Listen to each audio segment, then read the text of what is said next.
This is Full Coffers with your host, Phil and Tony Buggs from Abundant Harvest Christian Fellowship Ministries.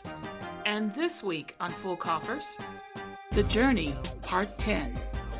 Wow, I think the last time we left off, I was headed to Nashville, Tennessee. And I was left with the kids. I was trying to think of a Nashville song, because I know there's songs from Memphis, but I didn't go to Memphis, so we went to Nashville. No Elvis. No Elvis. No That's Elvis. another story in itself. But I took our new Taurus, and I began, I hate to keep saying this word, but I began a journey driving to Nashville. And mind you, this was my first time ever driving that length of time by myself. We've taken road trips before, but this was the first time Toni By herself. And needless to say, I was scared to death. And really quickly, the GPS system that we had in 1993. You're reading my mind. Tell them, dear. Have you heard of MapQuest? Yeah, and lots of paper. Lots of paper. Did we have the AAA triptychs, or have we gone to we didn't even, MapQuest? Just MapQuest. Right, and I think on my computer I could see the mile markers that she was at as she was Actually, traveling. no, I hate to say this, but she's going to correct I'm me. going to correct you. You had an actual map. And you, oh yeah, that's when right. I told you, because we had the big brick cell phones that charge by the minute. And we're not talking about battery charging Oh, either. no. It had a bag and anyway. That's it. But you had a map of That's the United right. States, basically. Yep, And yep. from time to time, I think I would call you and I'd say, okay, dear, I'm That's on what it this was. interstate and I'm on this mile marker. Yep. And you could pretty much pinpoint where I was. Yes. So that was GPS. So if I got lost, I could tell him the last mile marker I was Right. at, and he could probably steer me in that direction. This is true. Another slight detour is that when she actually got into Nashville, there is a road called Old Hickory Boulevard. Well, what was unknown to both of us was there are two Old Hickory Boulevards. On the and when same interstate going the same direction, if you want to understand that one. So, of course, I told her, get off at Old Hickory Boulevard. And I followed directions very well. Until we started giving each other audibles. It says, well, you should see so-and-so and such and such. She says, I ain't don't see seeing that. it. After a while, I figured out, she's on the wrong Old Hickory. So I says, get back on 65. And she did. Long story short, she did make it to her destination. I think last week she talked about meeting up with the lady who she would stay with. That I had met during the interview. She interviewed me for a position. And again, I had called her saying, hey, do you know of any place in Nashville I can stay for like 30 days because my apartment's not ready and I've got to be there in 2 weeks? And she, Southern Charm, says, you're not going to be able to find anything in that length of time, so why don't you stay with me? Wow. She had a one-bedroom apartment that she shared with her teenage daughter. I slept on the couch, they slept in the bedroom, and our work shifts were different, so they left earlier, and I was there. So honestly, for 3 women to live in a one-bedroom apartment for 30 days, actually it worked out pretty good. It did. I think that Toni shared that her only, what they required of her was that dinners be fixed. I don't think it was so much required. Toni just cooked dinners. Yeah, because she wouldn't accept any rent. Yeah. So, because they didn't cook. No. And I said, hey, if this is going to save me some money, I'll cook. And so that's what we did. And so for 3 black women, even though her daughter was 17, but still, women with all of our issues and emotions and everything like that, it worked out perfectly. And again, God worked that thing out like it was like cutting butter, melted butter at that, So finally, 30 days came and went, and the apartment was ready. It was just a 2-bedroom, but I must admit, coming from Detroit, Michigan, and don't get me wrong, Detroiters, I love you. I ain't got nothing but love for you, but we lived in a house that was built in the 20s, and we had electrical systems that reflected such. Yep. Yeah. So when I got to the apartment and I looked in the kitchen and we had an electric stove, which is a little odd for me, but that's okay. Yeah. Because when I slightly turned around, I saw a dishwasher. Let me say that again. I saw a dishwasher. And our kids weren't there. So I'm like, wow. And so, everything else, worked out well. I moved in and didn't have a stick of furniture, went to some type of resale shop, and got a couple of things of furniture, some bedroom furniture. And the kids, I told them they're going to have to camp out on the floor. Now, really quickly, I don't want to belabor this too long. It was Philip's turn to come down. I had gotten there, and Thanksgiving holiday was there, and that was when we were going to transition the kids down to the new school. Right. Now, mind you, I had initially said I took our new Taurus, Yes. which was a 1990? Yep, it was a new Taurus. So Yep. this was 93, so the car was still new. Yep. The secondary car that we had was 83 Buick Century? Yeah. That Yes. had a lot of work that needed to be done to Yes, it. it did. And It did. back in that time, we were, I'm not going to say we were poor, but we were definitely lacking funds. We were poor. As my sister-in-law would eloquently tell us, that we were the richest poor folks she knew. Yeah, exactly. We had to determine, because by moving to Nashville, I took a substantial pay cut. So Philip was getting ready to, even though he was going to stay at his job for a little while longer, the move, we got rid of, like I said, when I came back from the interview, I got rid of a whole bunch of stuff, but there were still other things that need to get rid of, furniture and things like that. We finally condensed it down to the back of a U-Haul trailer. Now, really quickly, we had gone through the gambit of Philip taking a truck and hitching the car to it, too much money. Yep. So all of that, we had to figure out in fast and hurry, how are we going to get the remaining items of our things down there in movers? What the heck was that, So Philip decided. Yep. I ended up actually taking the money that we had, and I says, let's put it in the car. And so what I did was I got struts, shock absorbers, and new tires, and put on the car. And I bought an extra case of 10W40 motor oil. Because this car went through oil. Man. It could drink some oil. Yes, that's it for sure. did. Yes, it did. But that's what I did. We got it, and the car is interesting. It looks like a little muscle car. Once the springs and the shock absorber, I said, "Oh, that's the way it's supposed to look." So anyway, we got the car going. He put the U-Haul trailer on that car, and he commenced his trip. I think you left at what time in the morning? No, it was in the afternoon, about 1. Okay. Normally, it's about an 8.5-hour trip from Detroit to Nashville. Right. Well, of course, the little train who could. Y'all know what we talking about. we couldn't go too fast, so literally I drove that car 50. I don't think I got ever over 60 miles an hour. Yeah, and there's a lot of hills. Yes, lots of hills. Yes. 13, 14 hours later. Yes. We finally got to Nashville. I'm telling you, the other thing about it was we had Kyle and Philip. Yes, but they were troopers. They were. They honestly were. Each time we'd stop for gas, the other one would ride shotgun, which is obviously the front seat. Then the back, they had the back seat. But our kids were fantastic road warriors. Yes, they were. And for them, it was an adventure. Yes. Stopping for McDonald's.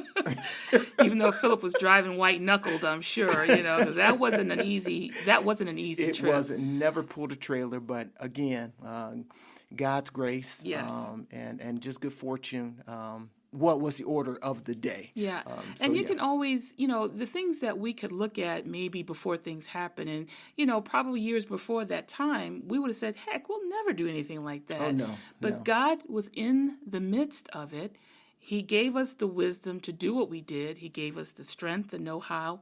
And whenever God is in the mix, you can guarantee it's going to go smoothly without a hitch. Yeah. As much as that car had given us problems prior to that trip, it didn't give Philip any problem. During that trip, no problem at all. And after we got there, after a while, and we'll get to that if it's important, the car served its purpose, and we ended up, moving on. Yep. But Yep. to the point of the matter is that all during this transition, for me saying I'll never leave Detroit, to I can get used to this, to wow, we're here. Exactly. And again, no relatives. We knew nobody. Absolutely except no one. God. Yes. Which in the grand scheme of things was enough. And we're real. We're human. But when you have to put your trust in God, it's not just something you read in a Sunday school lesson or you hear in a very nice sermon. But when you have to live that, and your dependency is totally on it, it takes on a totally different color scheme. And Exactly. it really enriches your world to recognize God really is with me, and you can feel it. It's not, it's just I don't want to get too off into the weeds with this, but when you are in the will of God, things just go right. Which is a good segue because Yes.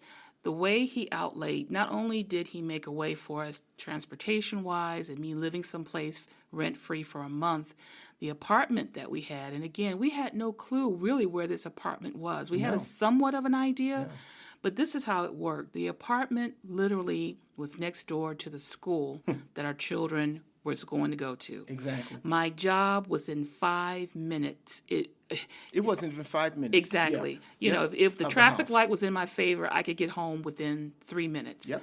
That's how God worked it out, where everything, because we didn't know anyone, didn't know where things were, he landed us in a place that we had everything we needed within a 5 square mile. Exactly right. Yeah. And that was the beauty part. I mean, even though, my father, he taught us how to navigate maps and things like that, he could not have designed or orchestrated what God did. I mean, leaving Detroit, our apartment literally sat off of the interstate less than 1,000 yards, if that. You could see it from the interstate. The school, like Toni had said, and her job was almost within eye-shot range of everything. There was a mall less than 3 minutes away. Grocery stores. So everything we could have ever wanted for a brand new place was there. the perfect place. Definitely there. So that was just a phenomenal thing. And like I said last time, this was the first time I really, and I have to say it this way, it was the first time that I really, really, really put 100% of my faith and trust in God. Not that I hadn't before, but not to this extent. Yeah. And so, and I sometimes I get embarrassed for saying this, that God literally had to prove himself to me, which is a horrible thing to say, but I'm going to be very honest. It's not that I didn't trust God before, because when we were dating, there's some things that we did, but this was the first time I should say, I absolutely put my full trust in him, and this is what he did for me. So at this point, again, I probably shouldn't say it, but at this point, it's like, oh, wow, this really does work, okay, I'm going to be transparent about that. Now, that was years ago, so I've come a long way since then. Yeah. However, while we were down there trying to get things together, we found a church home. Yes. It was, in fact, I got lost in the parking lot of the church that I would be attending pretty soon. So, but when Philip was still in Detroit, my roommate went to this church, and she said it was a great church, and I visited several times while I was there by myself. Philip came down, and the first Sunday he went to it, he said this was it. Yeah, yeah. And so we joined. So Toni and I, after the first visit, we sat and we talked, and I'm always reminded of, I was still very Baptist and thinking about the church's covenant at the end where it says, where we would as soon as possible unite with some other church. I won't go into the rest of it. But the church that really gripped my heart was Lake Providence, Missionary Baptist Church. And the thing that I loved about it was the presence of men in that church, which was something that was not normal for me as a man and as a young Christian and a husband and being a person of faith. one of the things that was hurting in my heart was I would see these biblical stories, but seeing it lived out. And when I saw all of those men, I mean the deacons that lined the front of that church, but it wasn't just the deacons, it was the men and their families in the audiences. And that was really something that I did not see a lot of in Detroit. So I told Toni, I says, this is where I want us to be. And so that next time we visited, next week, we came and we joined Lake Providence. And it was different for us because, coming from 12th Street in Detroit, which probably capacity was maybe 250, 300 members. This church, in its 8 o'clock service alone, had 900. 900, yes. And then they had a secondary service because they couldn't fit everybody. At 11. So, it was huge. Yes. But the thing about this church is that although it was a large church, and I'm not going to classify it as mega church, I think that's kind of a disservice, but it was a large church, but you found your way through, and we developed wonderful relationships. That we did. We didn't feel lost, even though the size of the church was massively large. And I think that's another thing that God did for us. Yes. It was very easy because 12th Street, like Toni had said, 250 seating on a Sunday, of which might be 75% full. Mm-hmm. Lake Providence, like she talked about, 900 at the 8 o'clock service, in excess of 1,100. They were putting chairs down in the aisle. Every service. And what got me about that was that even though it was that big, people would say hello. They would speak. It was very easy for me to engage men my age. And at that time, I was in my early 30s. And so seeing other young families and men, and I guess what made it easy also, a lot of those members at Lake Providence were actually transplants. Yes. They came down from Michigan. Mm-hmm. So that made it really easy, even though the demographics of Nashville was a lot different than Detroit. We felt at home, even though it was a larger church. Exactly. So let's set the stage. Dun, dun, I was dun, working, dun. Philip was working, kids were in school, had found a church home. What was next? What was next? Tell them, dear.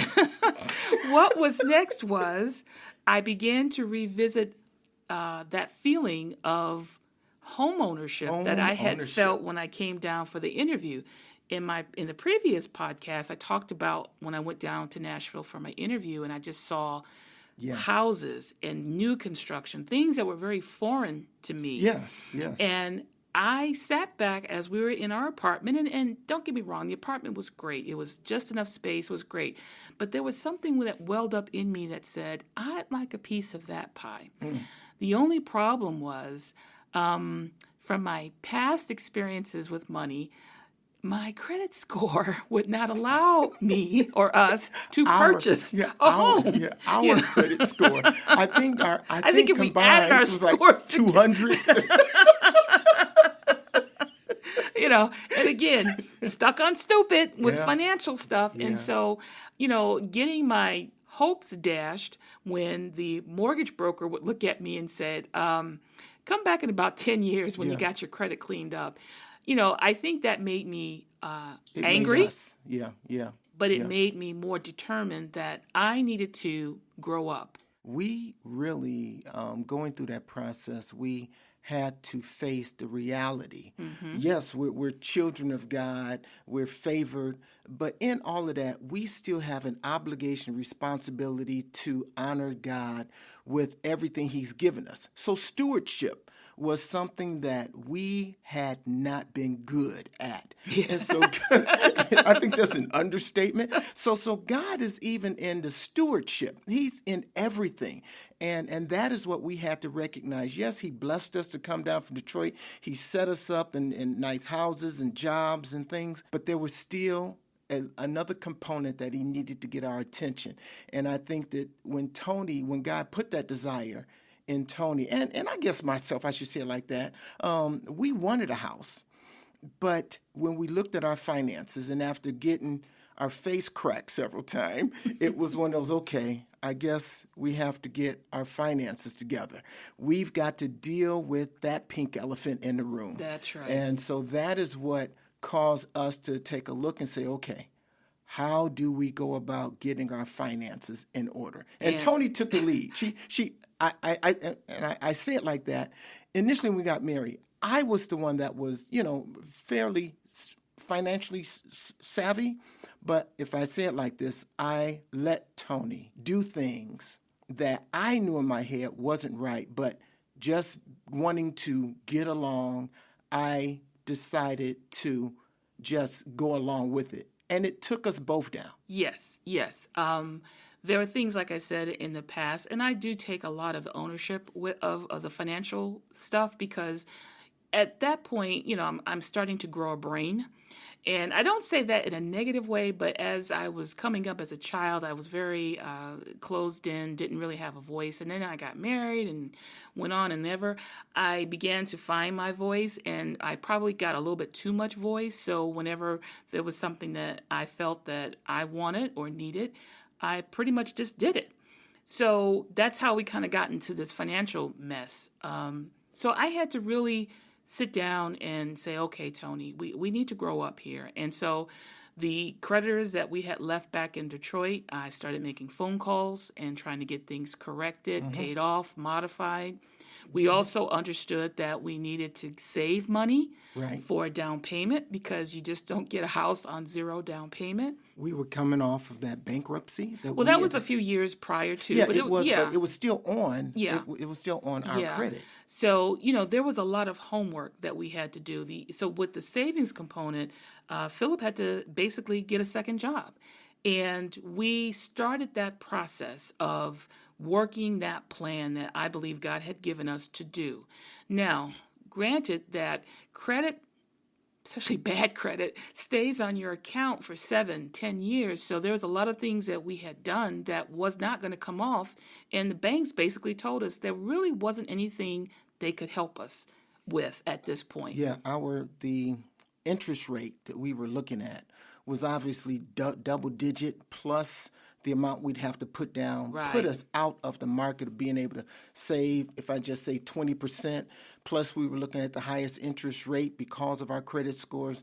You guys can do the math. Yeah. It was pretty dismal. Even though we were making good money and we weren't accumulating more debt, it was still the residuals of having bad credit that we had to work ourselves out of. And that is what you have to do. Jumping in, jumping right out. There's some things that God is not going to sit up here and just give you a clean slate. Let me just speak plain language here.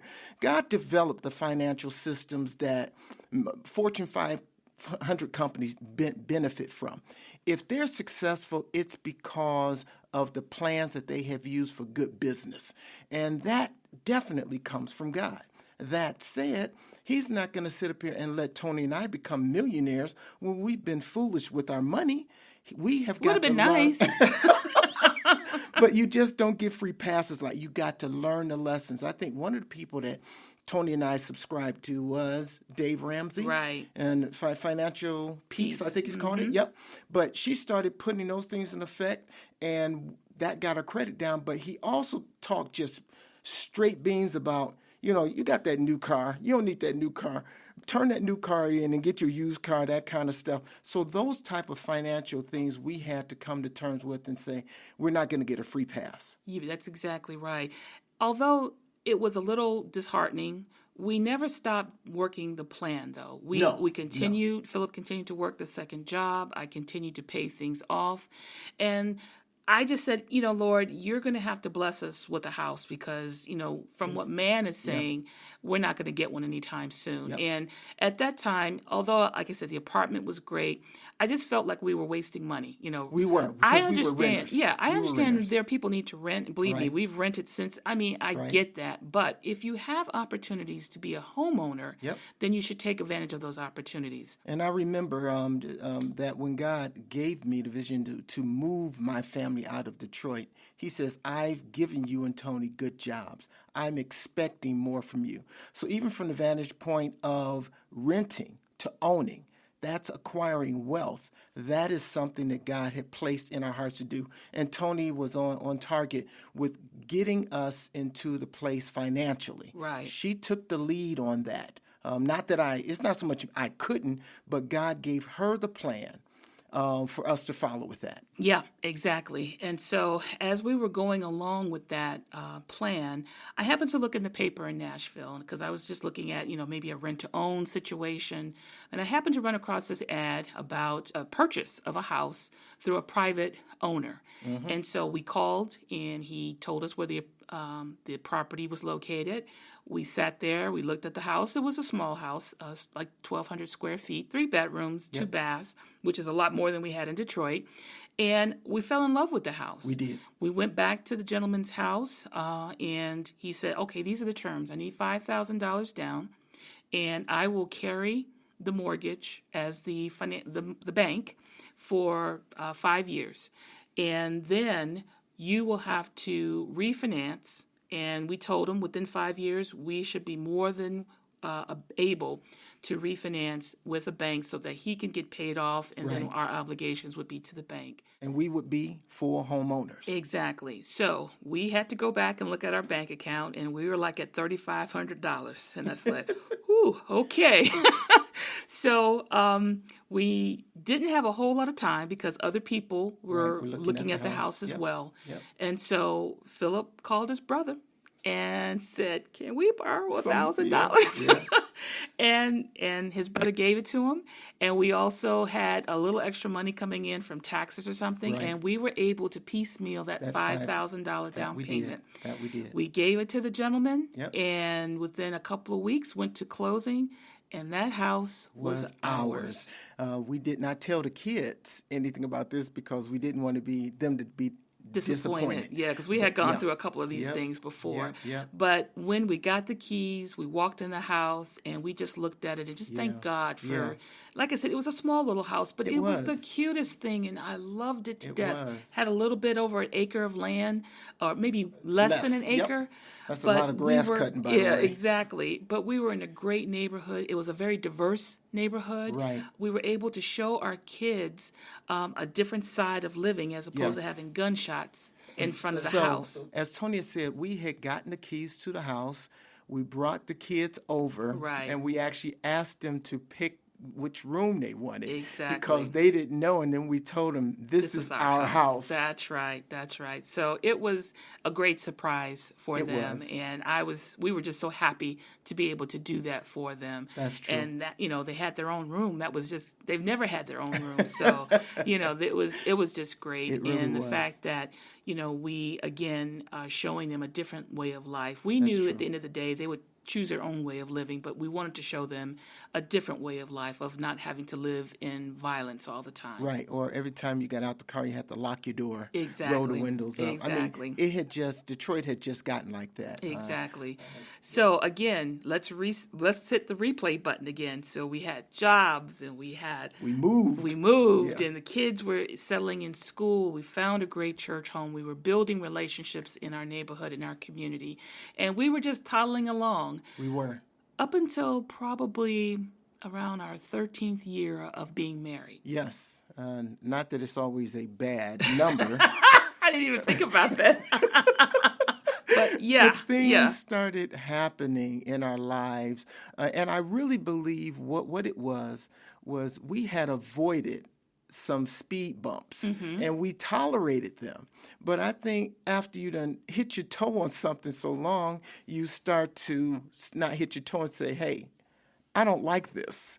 And I think that's what started to happen. So you'll have to tune in until next time to figure out what that speed bump was. Yes, we're hitting speed bumps and how we got over that. That's right. So until next time, we'll talk to you. This episode was produced and edited by Miss K. Simone. Cover graphics by Indefinite. Music by Miss K. Simone. So until next time, I'm Phil Bugs. And I'm Toni Bugs. Wishing you a wonderful week.